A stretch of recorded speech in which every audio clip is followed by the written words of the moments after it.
Solomon sat at a large wooden table, in his lavish tent surrounded by utilitarian opulence.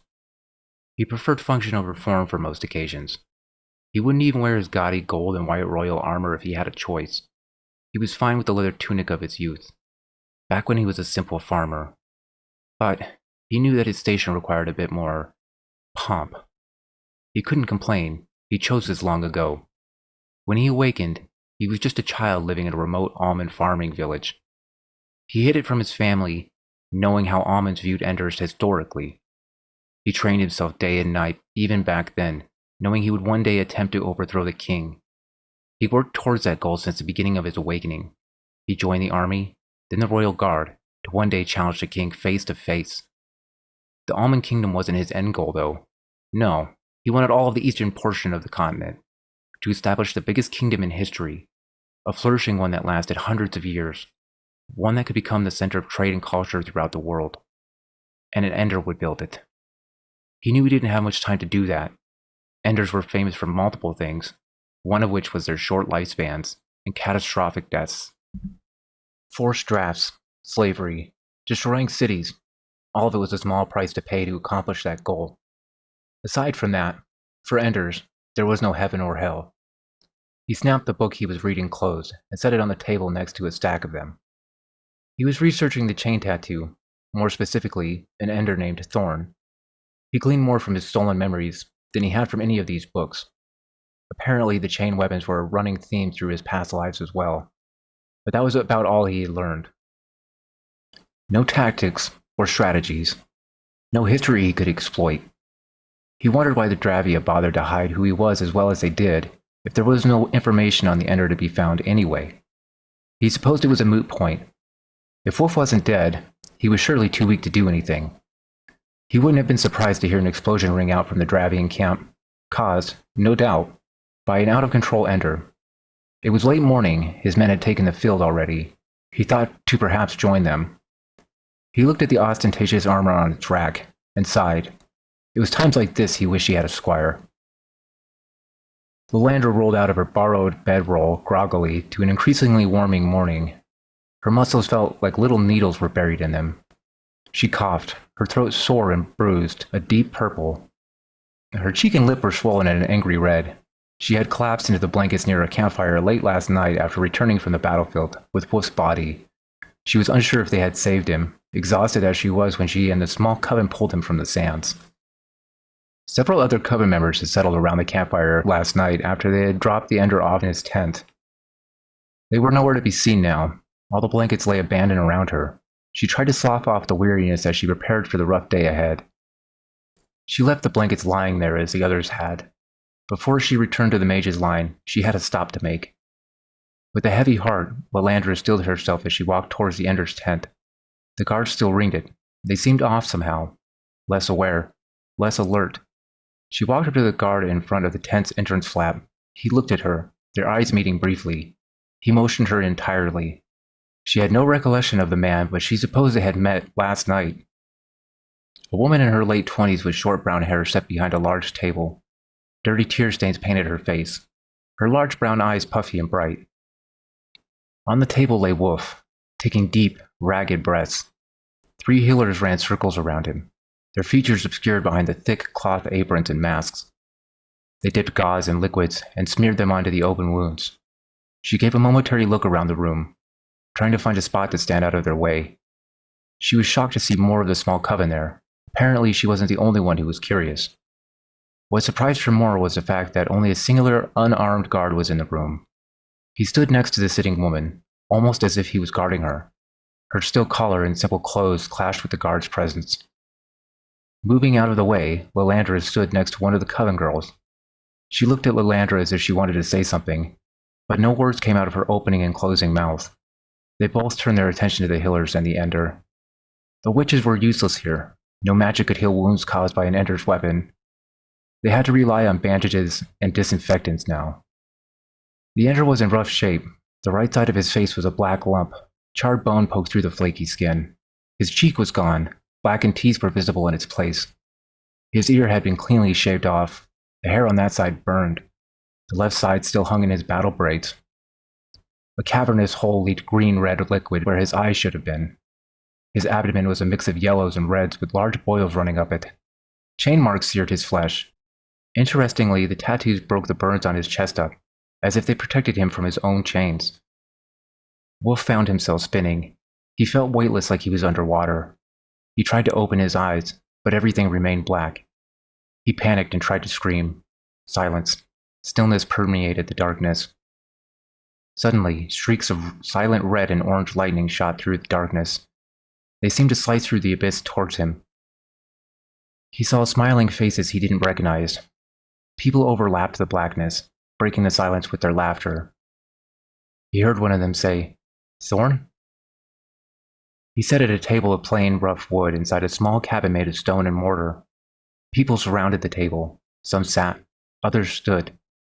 The small cabin didn't seem large enough to house so many people, and the table was not big enough to seat them all. He was there among them, but they seemed distant, far away from him. A gentle din of voices surrounded him, as they all smiled genuinely, and laughed heartily as they talked among themselves. For some reason, the noise comforted him. A warm, small hand touched his, and he looked at it. He was surprised to see such a dainty, soft hand, but was more so not to see the chain tattoo and all the scars. His small, dark, tan-skinned hand was now large, pale, and unblemished. He looked into the face of the one who had touched him. She was a small, delicate woman with fair skin and blonde hair. Her deep blue eyes looked into his questioningly, as she said again, "Thorn?" Memories ripped through him. Thorn was his name, but not his. It was given to him by his people, after. The memory slipped away and he saw the briar. For the first time in his life, Wolf saw the briar. He knew it existed on his left shoulder, but had never taken the time to look at it.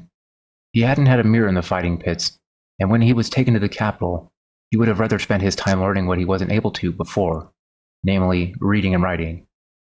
The twisting thorny vines wrapped around themselves. They began to glow an ember orange and tremble, slithering into a tighter knot. Leah sat in the enter's tent on the lavish wooden chair used to write his journals. She had been up since late last night, fetching the healers whatever they needed. She had been summoned when Wolf had been brought into his tent, and had arrived shortly before the witches had left it. She had been the one to move the table, with the help of Caled, the guard standing next to her. They had been the ones to place Wolf's body upon it. They were the ones who put the steel chains that bound him to the X back on. Her mind wandered to things she tried to ignore, only for her mind to wander to another dreaded subject. Her fate was tied to this man, and she couldn't help but hate him at this moment, despite her worry over him. The healers rushed back and forth. This was the third set to have come in now. She tried to pay attention to them and their actions. Her tired mind wandered and had to be prodded to stay on task. She hadn't even noticed the members of the witches' coven standing in the shadows, out of the way of the healers. Wolf's tattoo pulsed, and the healers moved away from him with audible gasps. One of them almost ended up in Leah's lap as they stumbled away. Wolf shot awake, his tattoos lighting up for a brief moment, the chains on his wrists jingling as they rattled. He pulled against them for a second before coming to his senses. He looked around the room. His gaze met the healers. He said, "Out," to the healers in a curt tone. They didn't move, and he said it again, louder this time. They quickly moved to the exit, and Lalandra moved to follow them with the witches. Wolf stopped them with an outstretched hand. He said, "Sit," as he motioned to his chairs in bed. He motioned Leah over to him as he slid over to the edge of the table. She stood quickly, but walked over to him meekly. As she reached him, he motioned to his face and burnt abdomen and said, softly, "Can you bandage these?" She recoiled for a moment at the request, and nodded in acquiescence. He looked towards the guard and said, "Can you fetch gold mask for me?" The guard looked as if he would protest, but he left without a word. He looked next to Lalandra, his good eyes serious and somber. In obvious pain, he shifted his weight so he could face her. "I need your help," he said. He waited until Leah was done bandaging him. Then he asked her to get him some supplies, before he continued his conversation with Lalandra. Goldmask entered the tent with a little fanfare. The way he carried himself spoke of a certain fear. Lalandra wondered if the priest thought the Ender meant to kill him as a last act of revenge for keeping him chained for the majority of his life. The tired guard and another from outside the tent entered with him. The tired guard now had a short scimitar strapped to his waist. Wolf eyed the man in the golden mask. his eyes slipping to Lilandra, then back to the man. She began to steeple her hands in anticipation of casting a spell. Goldmask stepped forward, towards Wolf. His guards followed, stepping next to her. I have a plan, Wolf said bluntly. The man in the golden mask turned his head, questioningly. Well, out with it then. I don't know how, even you, could salvage this, the man said sternly. Wolf nodded his bandaged head toward the guards flanking him.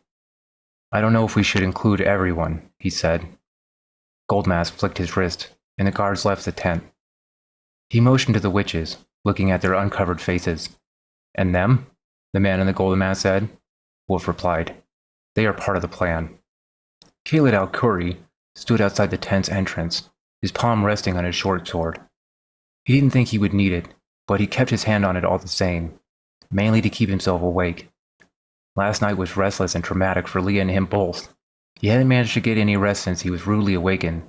As the main guard who had kept Wolf imprisoned, he had grown to respect him despite their roles. It was a complex relationship, one born of necessity and forged in their circumstances. Khalid had a loyalty to his kingdom and his duty as a guard, but there was an unspoken understanding between the two of them. They both recognized the harsh realities of their world, the compromises they had to make to survive. In the midst of all the violence, Wolf had treated him with nothing but kindness. He knew that one day the Ender would die a horrible, violent death, but he had never expected to see the results firsthand. He couldn't help but wish he had the key to set him free, to scream at him to run, but a piece of him knew there would be no escape for the doomed man. Khalid saw Leah walking towards the tent. A big bag was slung over the woman's shoulder. She carried a large platter of food. When the Ender asked him to fetch Goldmask, he thought that the man had meant to return to the battle. This confirmed it. Khalid met her at the tent flap. Their exchange was brief, their words laced with unspoken emotions. Goldmask exited the tent. He said nothing as he drifted into the shadows of the camp, sinking back to his cabal of neophytes. Khalid watched the man leave. Perplexed at his exit, he neither gave Leah or him leave to enter the tent. He hesitated for a moment before pulling the flap open. A young witch greeted him by practically pulling him into the tent, her soft touch and delicate features at odds with the bruises on her face and neck. Something burned in her dark eyes that Khalid was unsure of. Conviction? No. Sadness, maybe. He noticed the chains were undone on Wolf's wrists. She motioned Leah in with hurried hand gestures. As Leah followed the motions into the tent, the young witch said, Finally, everybody's here. Wolf looked at Leah and said, You have them? The servant girl nodded once as she set the platter down. She slung the bag over her shoulder and handed it to him as she said, Why do you need 3, God Wolf? Wolf ignored her question and set the bag down on the table next to the platter as he said, Lilandra, were you able to get them? Lilandra proudly said with a smirk, I told you, it wouldn't be a problem. She pulled a ring of keys from her pocket and handed them to him. Thank you. I just met you, and I think you've done more for me than anybody else in my entire life, he said as he hopped off the table. He walked towards the chest by the foot of his bed and said, You don't even follow Baal Zaha, do you? Lilandra seemed to consider her answer carefully amidst her current company. Wolf seemed unbothered by her delayed answer as he opened the chest and kicked the bottom. Isla isn't known for our religious fervor. The only higher power we admit to is the deserts, Lilandra slowly replied. Suits me fine, Wolf said, not looking up from the chest as he pulled a false bottom out of it. I never wanted anyone to worship me anyways, as a weapon or anything else, he continued frankly. He pulled a small lockbox from the chest and threw it on the table with a thud as he walked towards his writing desk. Khalid was taken aback by the box. He had been in Wolf's transient tent for better parts of years and had never seen it, nor did he know the chest had a false bottom. Wolf grabbed his journal off the desk, slapping the pages shut. He bound and locked it with leather straps. He threw the book at Khalid gently. It bounced in his hands in his tired state before he managed to clasp it firmly. What's this, God Wolf? Khalid said awkwardly. Wolf walked up to the table. He grabbed the lockbox and handed it to Khalid. It's the key. The key to everything of value I've managed to scrape together in my entire life. It's yours now, Wolf said as the metal box traded hands. Leah watched the exchange confused. Everything about Wolf had changed. He walked almost tenderly compared to his previous, purposeful stroll. He talked casually, when before, words seemed painful, She had known him for years and had never known how he had felt about the Baal Zaha religion that bound him to his duty as the kingdom's chosen weapon of protection. Wolf pulled the keys Lilandra handed him out again. As he walked towards Leah, he clicked through them until he found a dull, dirty silver key. He gently straightened the collar around her neck. He clicked the key in and released it. He clicked the collar shut again and threw it in an arc across the tent. It bounced across the fine carpets, coming to a rest against his desk. He turned away from her wordlessly. She grabbed him from behind, pulling the short man tight into a hug as she cried silently. He touched her hand and said gently, "Don't. I could have. I should have done this sooner." She let him go, overwhelmed by emotion, overwhelmed by what this all meant to her, what this meant for him. He grabbed the bag off the table, flipping it open, and he dumped the contents. Out spilled the brightly colored mystic's veils and witches' robes Leah had collected, along with a single leather corset. Wolf handed one of the witches' outfits to Leah, then another to Caled. "Better get dressed," he said. "Your caravan leaves soon." He turned to look at Lilandra. "Can I count on you again?" he said. She replied, "Of course, I have a friend who is also headed back to the capital." Wolf looked at Caled. "Don't open that on the caravan. Get out of the capital as soon as you can. Alma will head there next if I can't stop them here. Head to Islaror territory if you can. Take care of her," he said. Wolf watched Lilandra lead Caled and Leah out of the tent, dressed in the Islaror witch's finery. They were headed to a caravan headed back to the capital that he was sure was forming right now. He waited a bit before he grabbed the leather corset and witch's outfit he had prepared for himself. He looked at the two witches remaining in the tent. He said to them, "Can you make sure everything is ready? I need a moment by myself." They left with nods of agreement. He looked the red veil over for a second, his attention drawn to the silver slave's collar by the writing desk. He walked over to the desk, looked at the books lined up on the back of it. He would never get the chance to read them. On the table lay Caled's uniform and scimitar, Leah's dirty dress, and the empty silver platter. Wolf had insisted on stuffing Leah's bag full. The food was one of the things that went into it. He swept the uniform and the dress into his hands. He stuffed them into the still open chest and closed it. He looked around the tent that was his home when he was away from the capital, which was almost always. He knew no living person was in the room with him, but next to him stood a ghostly fair-skinned blonde-haired woman, her deep blue eyes staring, dead ahead, a faint smile on her lips. Around the room, ghostly figures laughed silently, talking among themselves with words only they could hear. They paid him no mind. He had never experienced memories of Thorn's life before now. Most of his previous lives' memories he had seen involved war. They're focused almost exclusively on using the chains as a weapon. But now, he felt like the two were merging. Happy memories flooded him, much different to his own life. A happy childhood. No ender weapon in sight. No mention of them. No blood, or the smell of burning flesh. They sang to him a sweet lullaby. He wanted to close his eyes and let the sweet dreams wash over him. He knew that meant death, and he wasn't ready yet. He fought against their embrace with his own memories. The days in the pit when he was called child, before he was sent to fight someone or something to the death. Before the name Wolf, before the tattoo left its mark. Before the weapon. He pulled the leather corset onto himself, pulling it tight, hoping the pain would pull him back to reality. He felt nothing, his body blissfully numb. As Lilandra left the tent, she held the flap open for the guard and servant girl dressed in the vibrant purple that marked them as witches of Islaror. The mystic's veil covered their faces, leaving only their eyes exposed. The guards ringing the tent paid them no mind, to which she was thankful. She led them over to where Wolf had thought the caravan would be forming. She wasn't surprised to see that the Ender was right in his assumptions. Goldmask, upon hearing of the Ender's plan, formed the caravan quietly to evacuate. Lilandra saw the capital witches in their bright red clothing forming up next to a covered wagon. She had expected most of them to return to the capital on the caravan, but was surprised to see that all of them seemed to be there.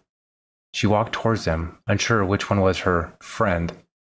She heard the older woman giving orders before she saw her. Lilandra approached her, asking if her two young apprentices could travel with the witches. She was stubborn about it at first, but after some prodding, and Lalandra reminding her of their shared experience on the battlefield, she relented. Lalandra saw her two apprentices onto the wagon, reminding them loudly about their vow of silence, just as the two looked like they were about to say their thanks. She hurried back to the Ender's tent, not sure how they could pull off his plan, but eager to be done with it. She returned to an unexpected sight.